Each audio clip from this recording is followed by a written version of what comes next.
Titisan Putra Naga Bab 3 Tertabrak. Ibu, kamu tidak apa-apa kan? Mereka sudah pergi. Setelah Bobby pergi, Dave langsung bertanya penuh cemas pada Celine. Aduh, kamu ini, baru saja bebas, sudah mencari gara-gara dengan mereka lagi. Celine segera mengoceh pada Dave. Cepat pungut uang yang ada di lantai, itu uang yang kita kumpulkan dengan susah payah.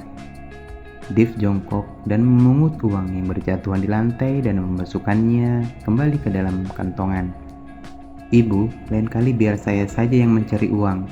Ibu dan ayah beristirahat saja di rumah, dan saya juga akan mencari cara menyembuhkan matamu.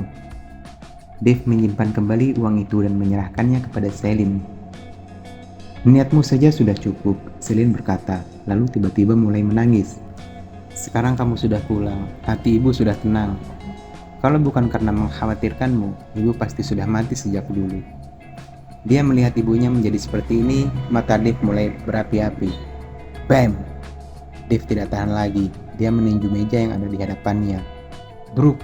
Meja itu hancur berkeping-keping dalam sekejap. Keluarga Kintan, keluarga Chandra, saya pasti akan membuat mereka menanggung akibatnya, pasti. Sekujur tubuh Dave dipenuhi dengan aura kemarahan yang berapi-api. Seolah merasakan kemarahan Dave, Celine berkata dengan tergesa-gesa, Dave, kamu jangan mencari perkara ya. Sekarang kamu sudah bebas. Kamu fokus mencari pekerjaan saja. Semuanya akan menjadi lebih baik lagi setelah ini. Ibu, jangan khawatir.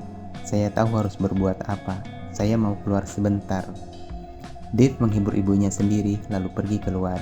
Dia mau pergi mencari Sana untuk meminta penjelasan.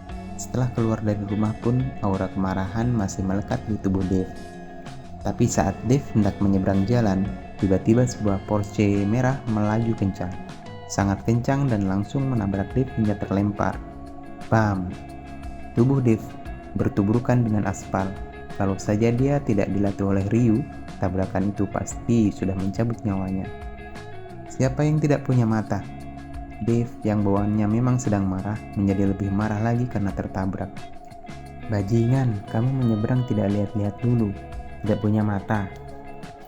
Tepat saat Dave memaki dan berusaha bangkit berdiri, sebuah suara mendecit terdengar. Seorang gadis terlihat turun dari Porsche itu. Dia mengenakan gaun berwarna putih dan mengenakan sepatu hak tinggi. Dia terlihat sangat cantik dan menatap Dave dengan tatapan kesal. Dave mengernyitkan keningnya. Awalnya dia berusaha bangkit berdiri, tapi malah kembali terbaring di tanah. Di antara kita siapa yang tidak punya mata? Jelas-jelas kamu yang menabrakku. Kamu terlihat begitu cantik, tapi kenapa suka membuka mulutmu malah seperti kotoran busuk? Dave berkata dengan tegas kepada gadis itu. Kamu berani memakiku?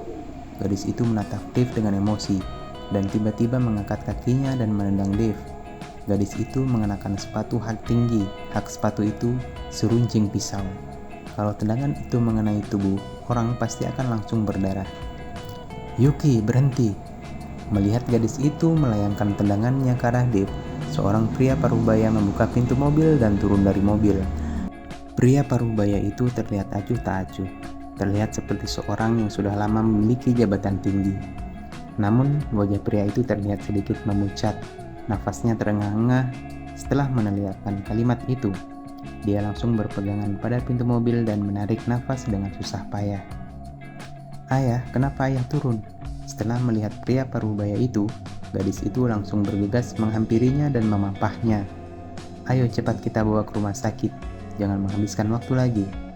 Pria parubaya itu berkata pada gadis itu. Gadis itu mengangguk dan kembali ke hadapan Dave. Dia mengeluarkan segepok uang dari tasnya dan melemparkannya pada Dave. Di sini ada 10 juta, segera ambil uang itu dan pergi. Kami masih ada urusan penting. Dave tidak mengambil uang itu.